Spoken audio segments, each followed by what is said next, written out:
Eliza Vance walked out of Vance Hall at 5 in the morning, carrying a folio of documents that would, in 3 months, bring her stepmother to a wedding her stepmother had come to ruin. She did not yet know about the wedding. She did not yet know about the Duke. She knew only that the footman at the gate had been paid 3 months past for not noticing such things, and that the price he had taken was the price of a small bag of silver, and a long memory of who in that house had been kind to him when he was a boy.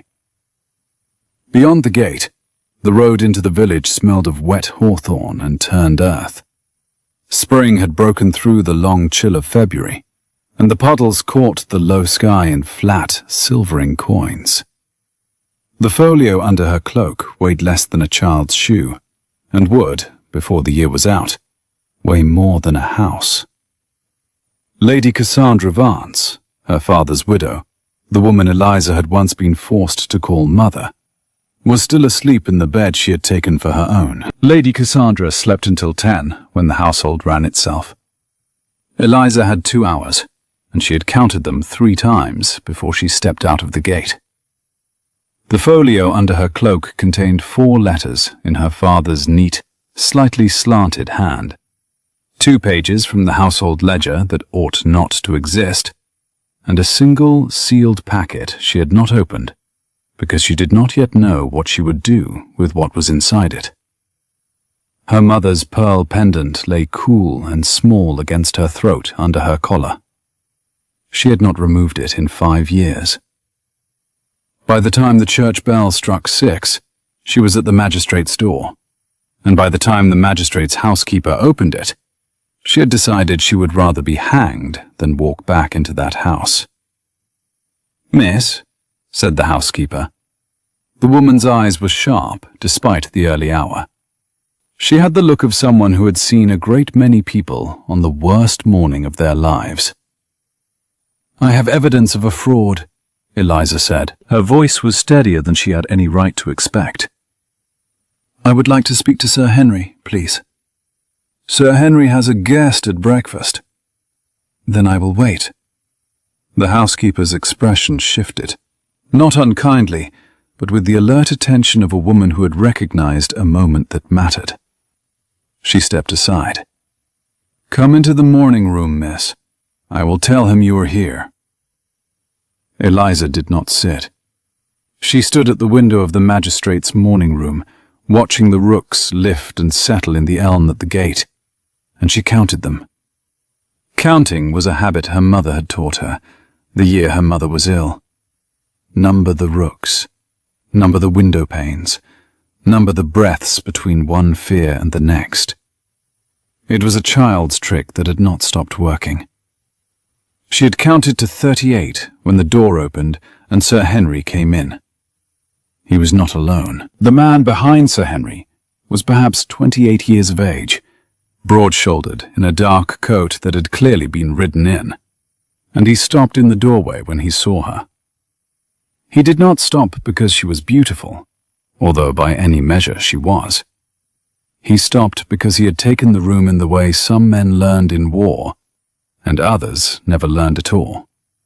And he had registered that the woman at the window had not been weeping, and that whatever she had come to say would matter to more than one person. "Miss Vance," said Sir Henry. He did not sound surprised. He sounded as though he had been waiting for her, possibly for years. "May I present His Grace, the Duke of Marbury? He is visiting." The Duke inclined his head. "Miss Vance." His voice was a low register, and the kind of clipped that suggests private school and a great deal of self-control. He smelled, faintly, of leather and bergamot, the smell of a man who had been on horseback at first light and had washed his hands but had not yet changed his coat. Eliza had practiced, all the way down the road, what she would say to the magistrate. She had not practiced what she would say in front of a duke. She lifted her chin a fraction. "I have brought my father's papers," she said, "and an account of what my stepmother has done with them. I would prefer to be heard quickly. I have 2 hours. Sir Henry looked at the Duke. Something passed between them that was not surprise.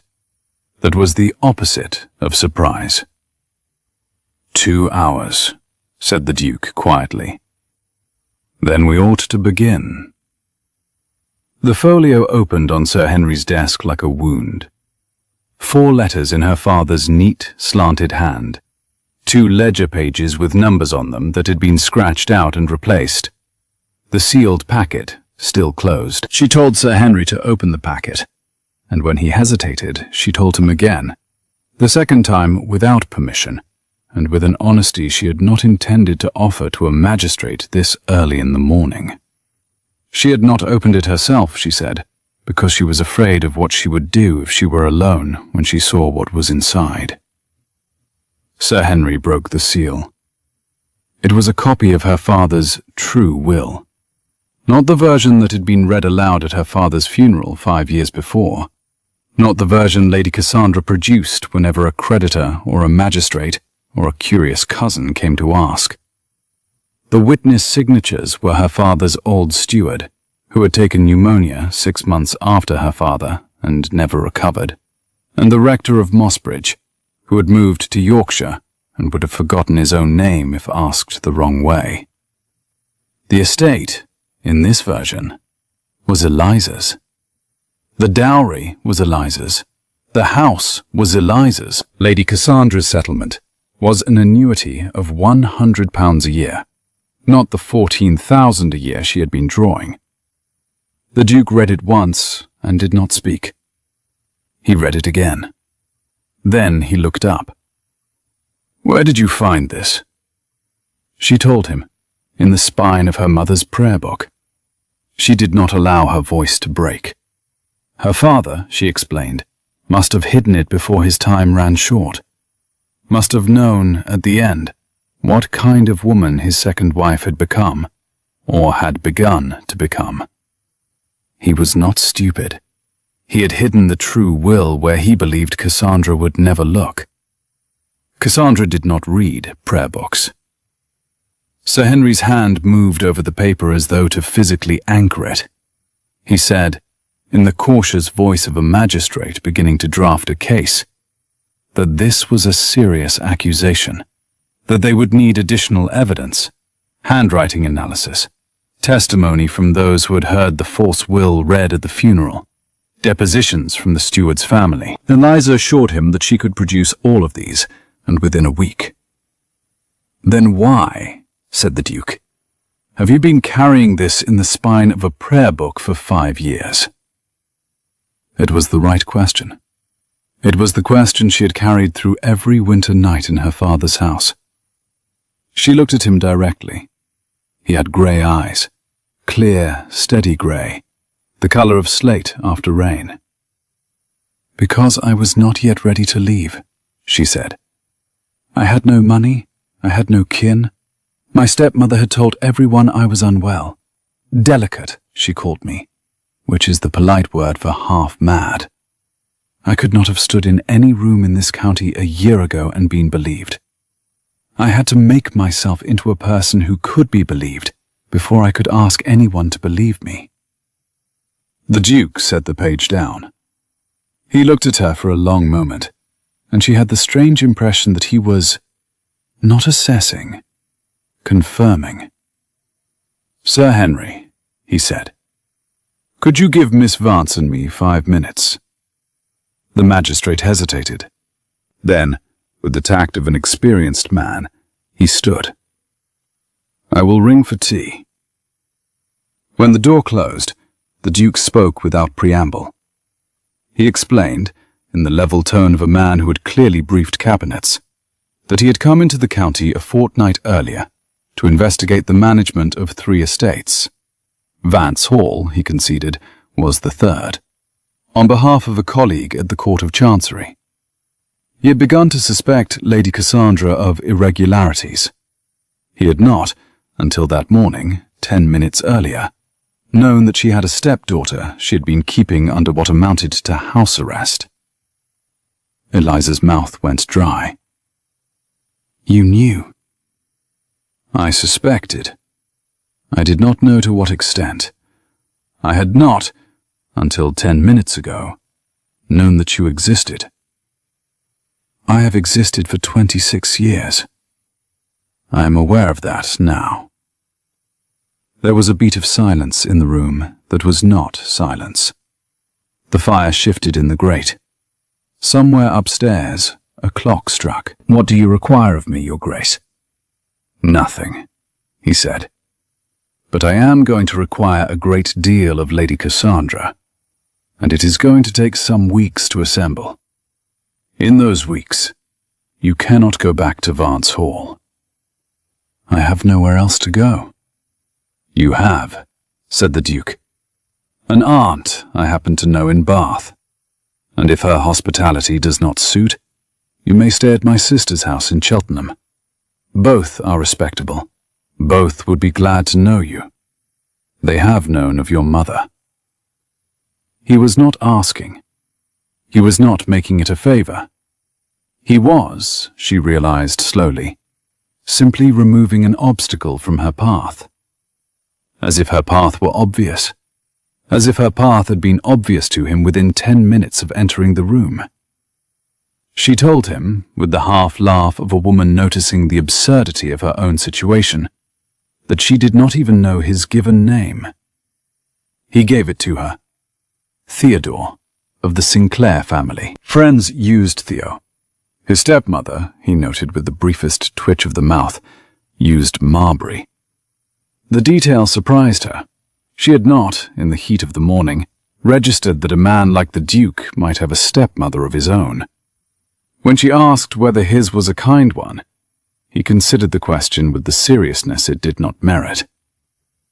"She is, I think, the sort of stepmother who would call yours an amateur." A laugh came out of Eliza before she had agreed to allow it. It surprised her. It surprised him, too. She saw it in the small, unwilling lift at the corner of his mouth. The first crack in a face she would later come to understand as one that did not crack often. She did not stay at the magistrate's house.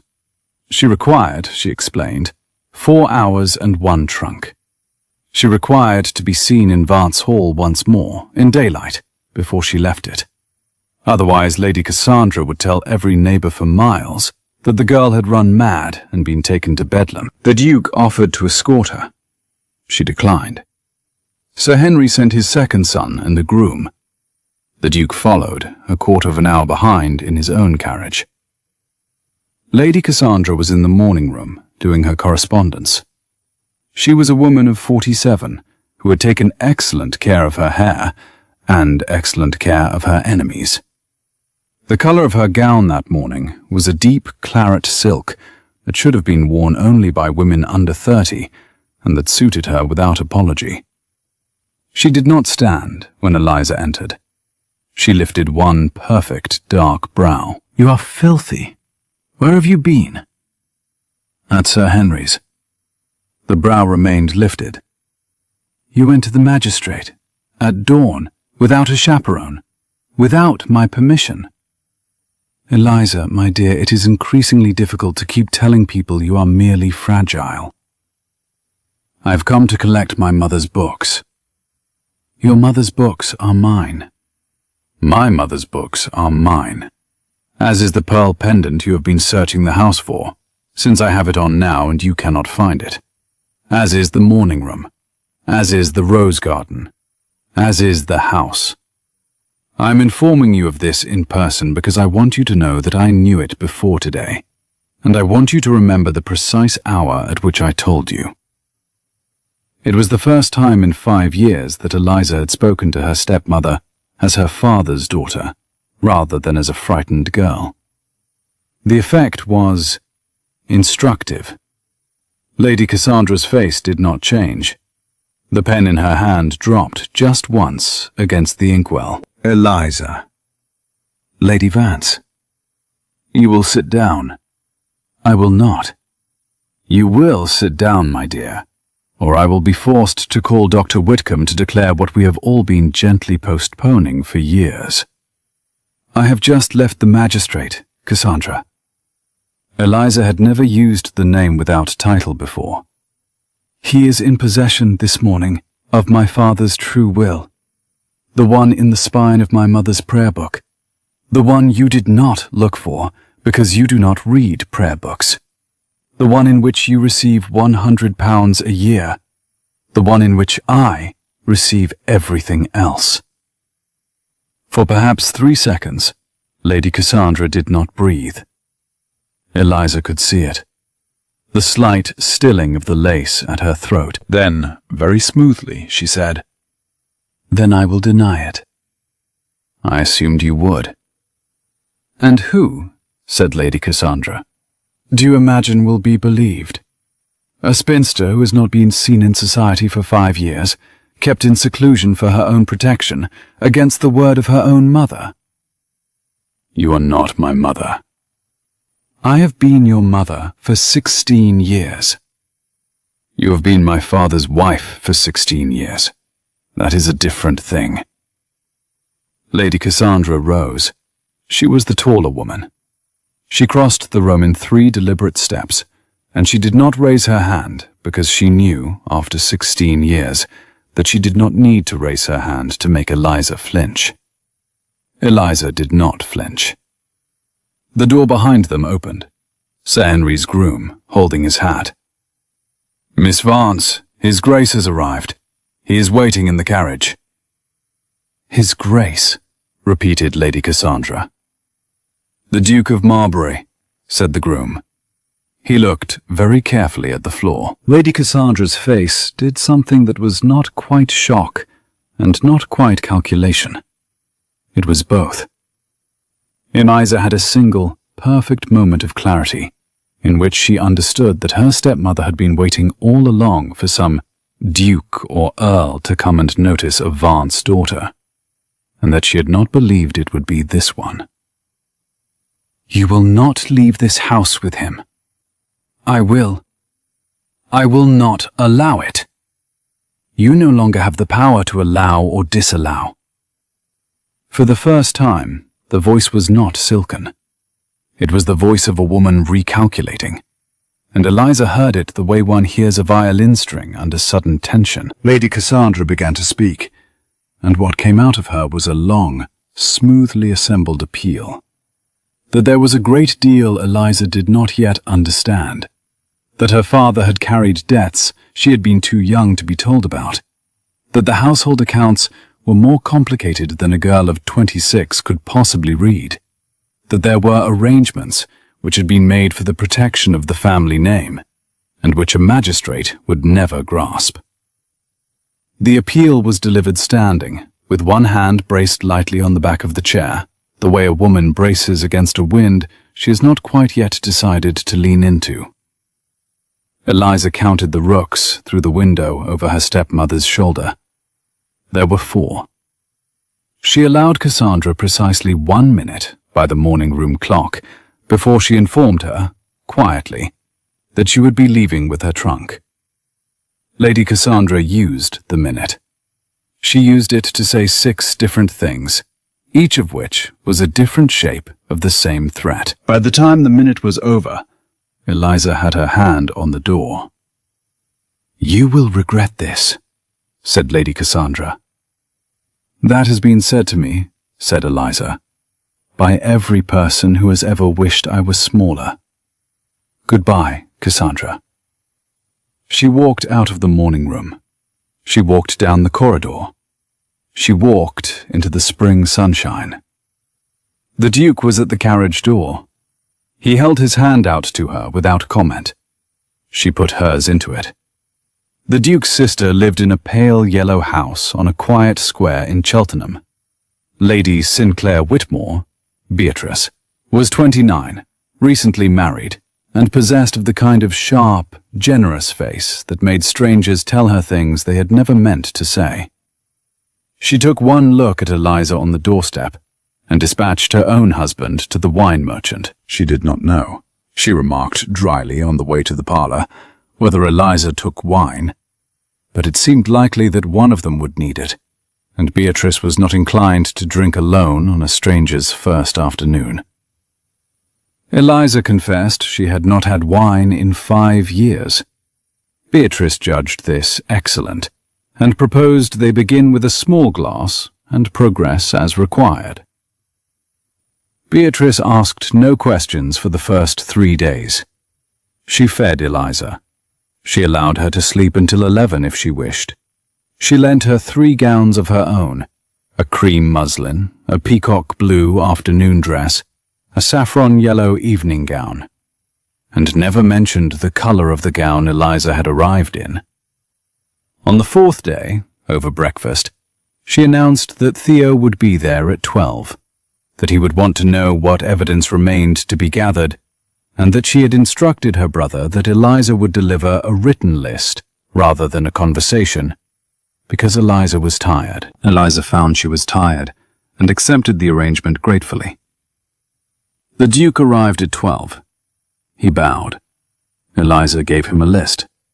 He read it, made 3 notes, and asked her, with the careful protocol of a man who had clearly considered every possible objection in advance, whether she would walk with him in the garden for a quarter of an hour. Beatrice's kitchen window faced the garden, he pointed out. She would be fully chaperoned and free to go inside whenever she chose. She went into the garden. The garden was small, walled, and full of tulips so deep a ruby red that they appeared in the morning light to have absorbed colour from the brick they were planted against. He did not speak for a moment. He walked at her pace, which was slow. He owed her an apology, he said. He had not, he explained, found her sooner. There had been rumours for 2 years. A daughter said to be unwell, a household where no one was admitted. And he had been busy with other shapes, and he should have followed the thread earlier. You did not know me. He conceded that. He had known the shape of the thing, however, and he had been busy with other shapes, and he was sorry. It would not, he said, happen again. It cannot happen again. I am not in that house any longer. I meant, he said, in any future shape that I might be inattentive to, of any kind. Eliza did not answer immediately. She understood, with the quiet shock of a person who has lived for years on rationed honesty, that this was not a flirtation. He was telling her something true. He was, in his careful, measured way, signaling that he intended to pay attention to her, for the duration of an investigation, certainly, but possibly longer. Your Grace! Theo, please. In the garden, when no one is listening, my Christian name will do. Theo, why? Why what? Why are you doing this? The investigation, the aunt in Bath, your sister's house, the list, the garden. He stopped walking. He looked at the wall behind her, at the espaliered pear tree, the brick that had been laid in a herringbone, for long enough that she began to think he would not answer. Because, he said at last, when I came into Sir Henry's morning room, and you were standing at the window counting the rooks, I had the impression that you had been counting things that were not rooks for a long time. And I should like, eventually, for there to be fewer things you have to count. The tulips moved in a small wind. Eliza did not look at him. She looked at her own hands. They were shaking slightly, which surprised her. That is a very long answer for a question I asked plainly. Yes, I am sorry. Do not be sorry. It was the right answer. The Duke remained in Cheltenham for 9 days. They walked in Beatrice's garden every afternoon. He brought new evidence each time, testimonies from former servants of Vance Hall, the rector's eventual confession, the steward's old letters. Eliza brought him her father's letters and her mother's prayer book, and she opened, line by line, the household she had been forced to remember in pieces. On the 7th day, he brought a banker. He required her signature, he explained, on a chancery filing, drafted by his family solicitor since the previous Tuesday, that would freeze Cassandra's access to the estate accounts pending the hearing. She might sign, or she might decline. The choice was hers alone. She signed. On the 8th day, he brought a question. The hearing, he reminded her, would not be for 3 months. In the meantime, her stepmother retained her position in the county.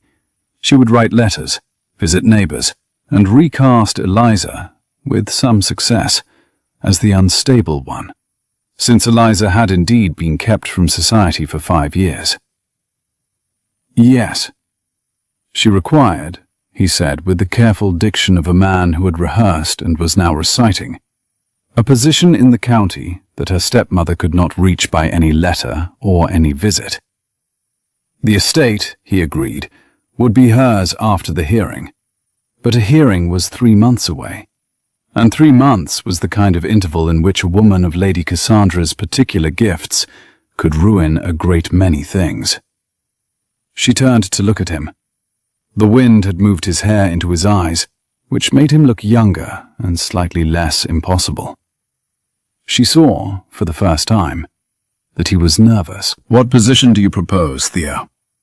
The proposal that followed was delivered in the language of a man who had been thinking about it for 14 days and was no longer certain it sounded the way he had meant it to sound.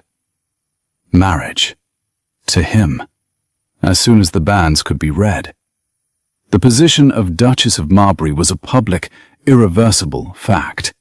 A perimeter, he called it. A fortification, he corrected himself, with the immediate apology of someone who recognized that this was poor language for a proposal. It is honest language, she said.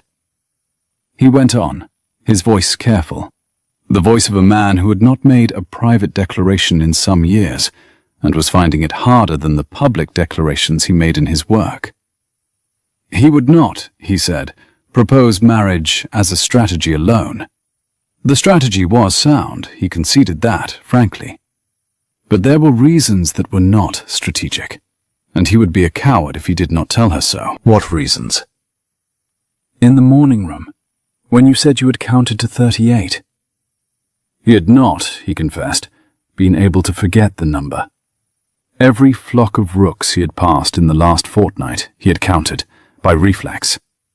He knew the count at Sir Henry's gate, at his own house, at Beatrice's.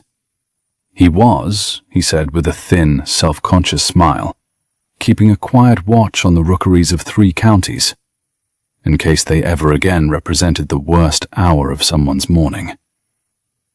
Eliza laughed. She did not mean to. It came out of her with the particular relief of a sound she had not used in years. That is... Theo, that is the most ridiculous reason. Yes. It is also the best. Then, she looked up at him through the deep ruby tulips. He was waiting. The whole man was waiting. A duke at 28, with a chancery file and a list of witnesses, and a fortune of his own, and the careful, quiet attention of someone who had not, in all his years of training, been taught how to manage the moment of being chosen. I would like, she said, to be married in the rose garden at Vance Hall. You? In the garden at Vance Hall. In my mother's rose garden. With Cassandra at home, and not invited, and watching from a window if she chooses. I want her to see me become a woman she cannot touch. I want her to see it happen on the ground she stole from my mother. He breathed out, a long, surprised breath of laughter and assent. Miss Vance. Eliza. Eliza, we will be married in your mother's rose garden. We will time it for the 3rd week of June, when the white roses are at their peak. We will have witnesses your stepmother cannot dispute. And we will, if you like, leave the front gate open on the morning, in case she chooses to walk through it. She will choose to walk through it.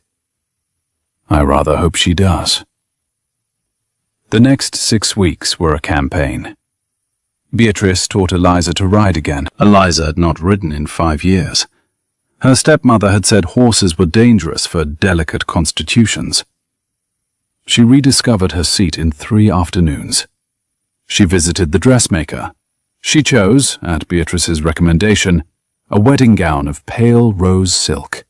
The colour, said Beatrice firmly, of a woman who has stopped apologizing, and an overcloak of the deepest emerald velvet for the journey to the chapel. The Duke, meanwhile, gathered evidence. He spoke to former servants. He took depositions from creditors. He cross-examined the steward's widow and the rector's curate. He travelled twice to London. He sent letters in his neat, slanted hand, which was, Eliza noticed one afternoon, very nearly the hand her father's letters had been written in. She did not know what to make of that. She did not have to make anything of it. It was simply true. On the 3rd Tuesday of May, 2 events happened on the same day. The first was that Lady Cassandra, without warning, rode into Cheltenham. She arrived at Beatrice's pale yellow house at 3 in the afternoon, in the deep claret silk that was now becoming a habit, and asked for Eliza by name. Beatrice was out. The housekeeper was new. The housekeeper let her in. Eliza was at her writing desk in the library when the door opened, and her stepmother walked in. "You did not write," said Lady Cassandra by way of greeting. "No. I came to see whether you had recovered." "I have." "From what, my dear?" "From the long, delicate illness," said Eliza, "which was not, as it turns out, an illness." Lady Cassandra walked to the window. The light was kind to her. The light had always been kind to her. She looked out at the small Cheltenham Square, the iron railings, the budding chestnuts, and she did not turn around when she spoke. She had come, she announced, the announcement made to the window, not the room, to give Eliza an opportunity. She framed what followed as charity, a settlement, no courts, no public hearing, 6,000 a year, a retirement to Brighton, the estate divided, the matter quietly closed. Eliza, by Cassandra's arithmetic, would be free. "I am already free, Cassandra. You are about to be in the public eye. People will ask why your stepmother is not at the wedding. People will count things. The Duke has enemies. He has political enemies. They will use anything. They will use you." The threat was delivered with the care of a woman who had spent decades calibrating the precise pressure required to bend a younger woman's resolve. Eliza had been measured by that pressure for 16 years. She knew its weight in her shoulders. She knew, today, that it had stopped working. "They may try," she said. "You are a very young woman. You do not know the kind of thing they will say. I know the kind of thing you will say." Lady Cassandra turned.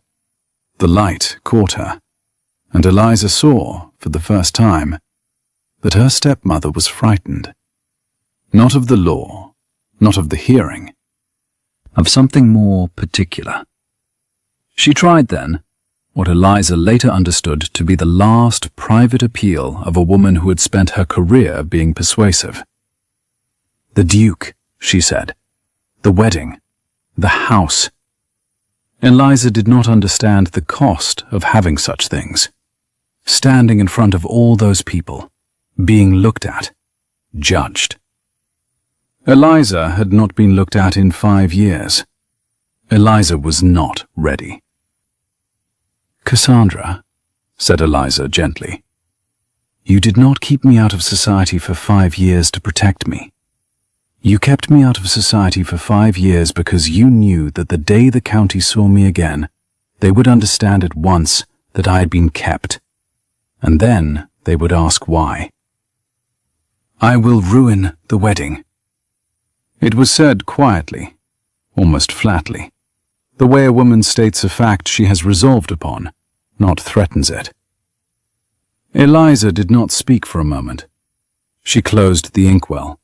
She set the pen on its rest. She looked at her stepmother across the small, yellow library, and she felt, for the first time since the morning at Sir Henry's, perfectly steady. "You will try," she said. "I think we both know that." What she said next was the longest sustained sentence she had ever delivered to her stepmother, and she delivered it in the voice of a woman who had not raised her voice. She would not, she said, ask Cassandra to come to the wedding. She was not so naive as to believe Cassandra would behave at it if she did. But if Cassandra arrived, she would arrive into a garden that had been prepared for her. The wedding would not go the way Cassandra imagined. Eliza expected to see her in 3 weeks. The Duke and she would be at the front of the rose garden. The roses would be white. Eliza would be wearing pale rose. Cassandra would know her by the pearl that had been searched for in that house for 5 years and had never been found. Lady Cassandra left the library without speaking. Eliza sat at the writing desk for some time afterwards and did not return to her letter. She did not weep.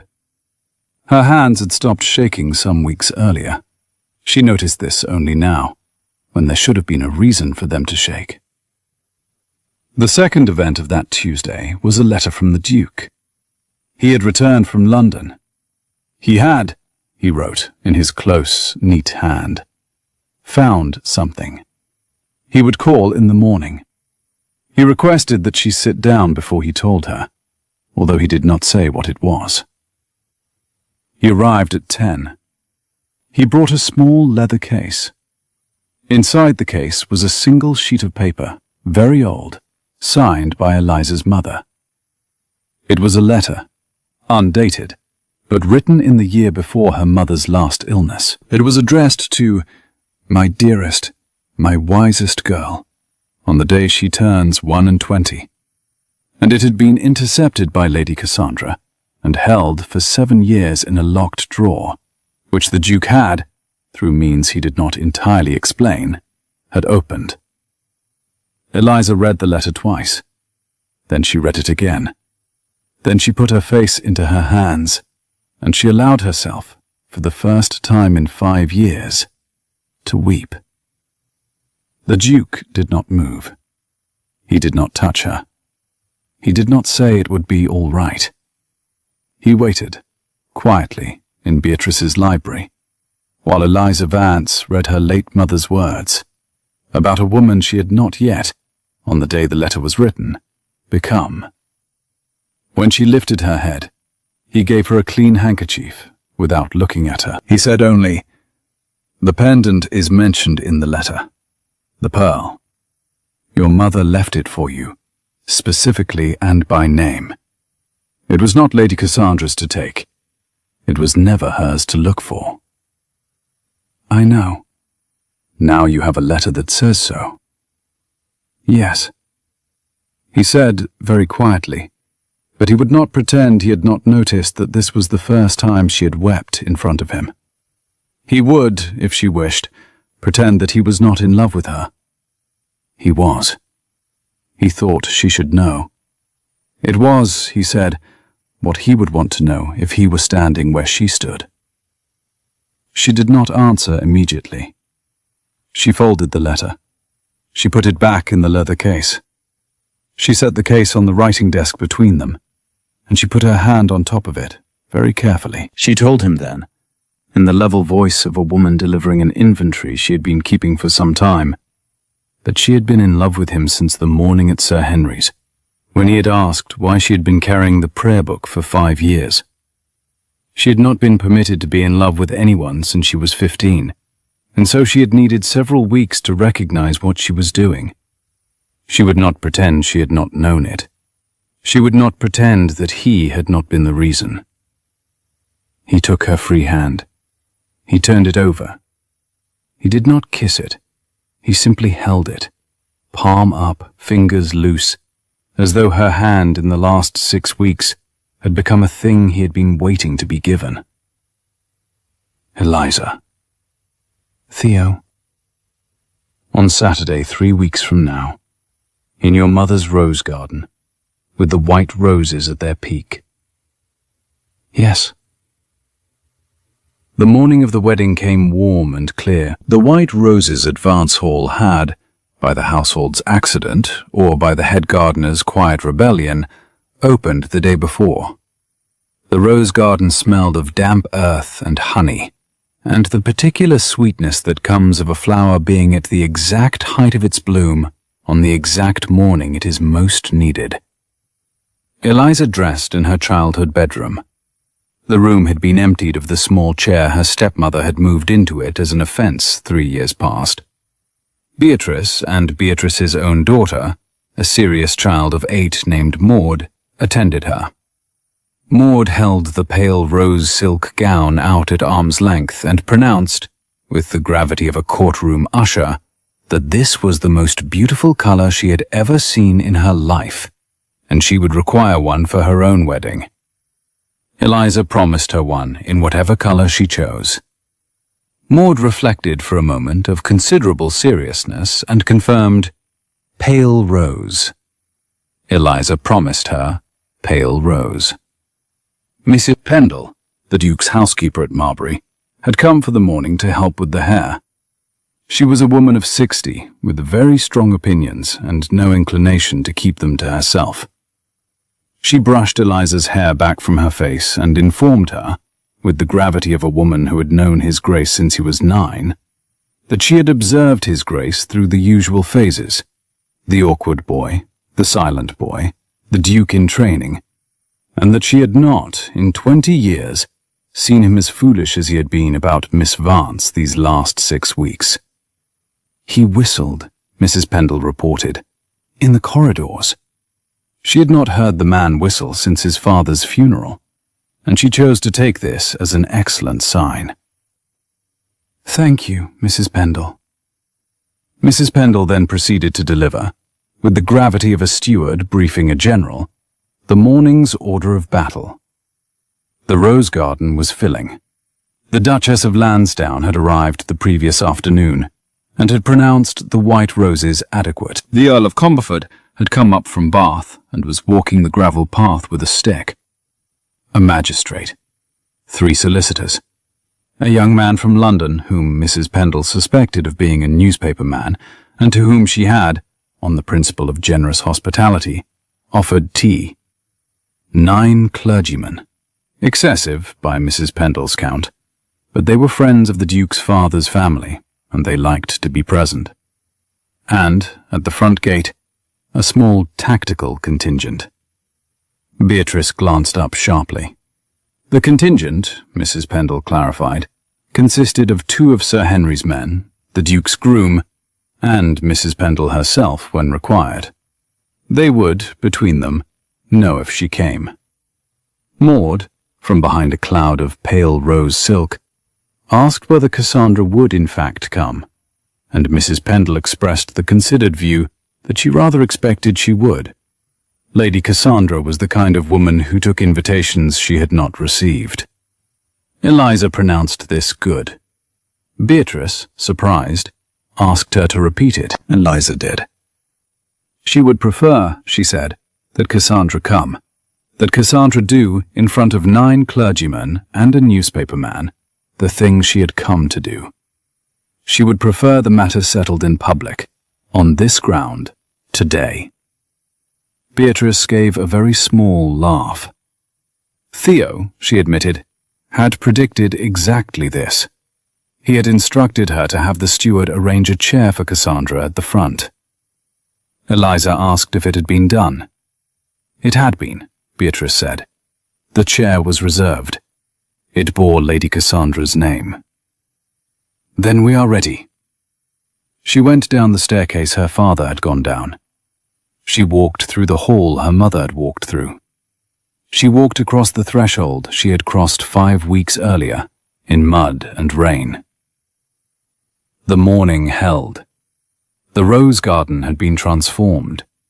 Chairs in rows, white roses, ivory ribbons on the wrought iron arch. The Duke at the far end of the path, in a coat the colour of indigo silk, broad-shouldered and very still. He turned when she stepped onto the path.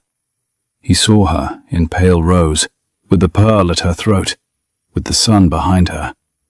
And he forgot. She could see it in his face. For one instant, the entire ceremony. She walked up the path. She put her hand into his. The rector began. She had reached the words, "and forsaking all other," when the sound she had spent 6 weeks preparing for arrived at the back of the garden gate, the iron hinge that had not been oiled in 20 years, the slow, controlled creak of a woman who wanted everyone in the rose garden to hear her arrive. The whole assembly turned, with the unified slowness of a flock of birds reading the wind. The rector did not turn. The rector had been told, "This wedding cannot proceed. I am the bride's mother. I forbid it." Eliza did not turn around immediately. She felt the Duke's hand tighten around hers. Once, briefly, a private pressure, and then loosen. He released her hand. He took half a step forward, so that he was between her and the gate. She turned then, slowly, with the pearl visible at her throat. Lady Cassandra had come in claret silk. She had dressed as she would for a wedding she expected to ruin. Her hair was perfect. Her face was perfect. She was, in every measurable way, a very beautiful woman of 47, and she stood at the top of the rose garden with the spring wind in her gown and the entire county between her and her stepdaughter. And she said again, more loudly. She lifted her voice for the assembly, and what followed was the speech she had been writing in her head for 6 weeks. She was the bride's mother. The wedding would not proceed.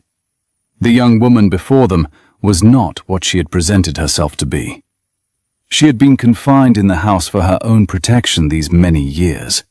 She was not of sound mind.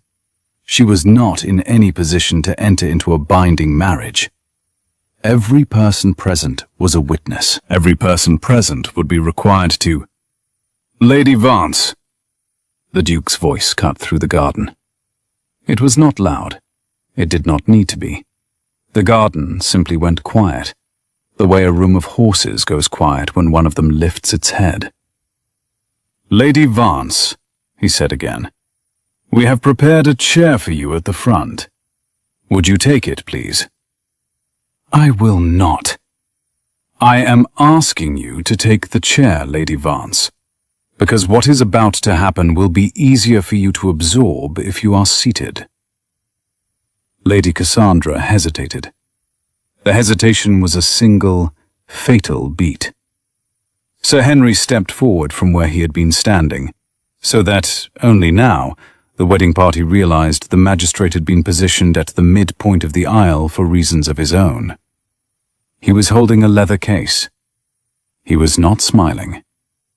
Sir Henry spoke briefly, in the practiced, level manner of a magistrate addressing a public room. He informed Lady Cassandra, and by extension the entire assembly, that he held that morning the Court of Chancery's preliminary report on the estate of the late Lord Vance, signed and to be entered formally on Monday next.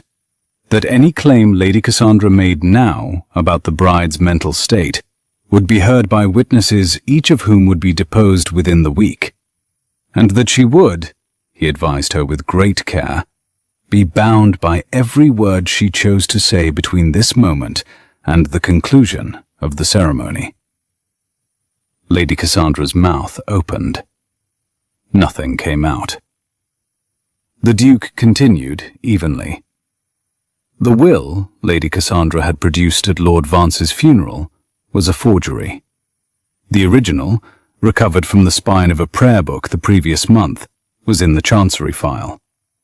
The pendant at the bride's throat had been bequeathed to her in a letter intercepted by Lady Cassandra and held in a locked drawer for 7 years. The estate accounts since Lord Vance's funeral had been audited by an officer of the court.